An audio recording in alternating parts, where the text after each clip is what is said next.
In this version of our vegan mozzarella, we're going to be using this in a cold application. So what does that mean? It means we're not going to be putting in our tapioca flour, because tapioca typically keeps our cheese softer and it aids the stretchability. But if we're eating it in a cold way, like in a salad, think of a vegan caprese salad, we don't necessarily need to have our cheese be soft and mushy.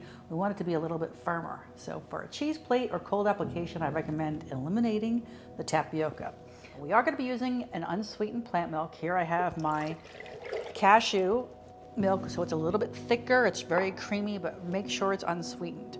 Now in here, I do have my setting agent, which is kappa carrageenan. I like kappa because it has a firmer set. It's not quite as soft as the agar.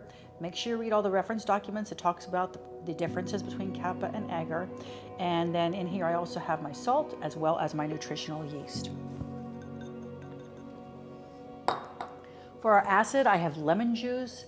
I always like this a little bit more than the vinegar. Vinegar is easier, but the lemon juice just typically has a little bit more of a complex flavor. So especially when I'm using this for a cheese plate or eating it cold, I really like to use lemon juice as my acid.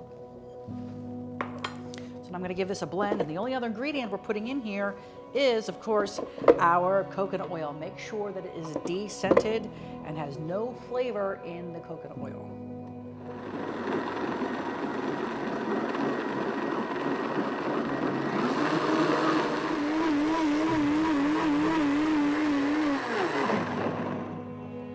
Now remember, because this does have a hydrocolloid, also known as kappa carrageenan or a setting agent, we do have to cook this on the stove.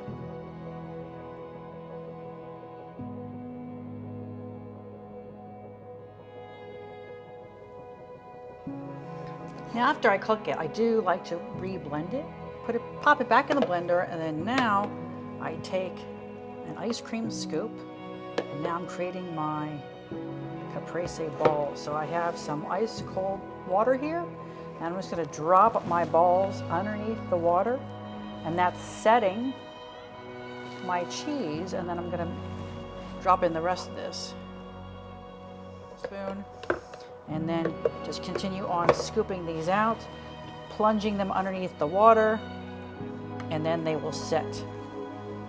Let them set overnight in the refrigerator. Just store them in ice water with a little bit of salt.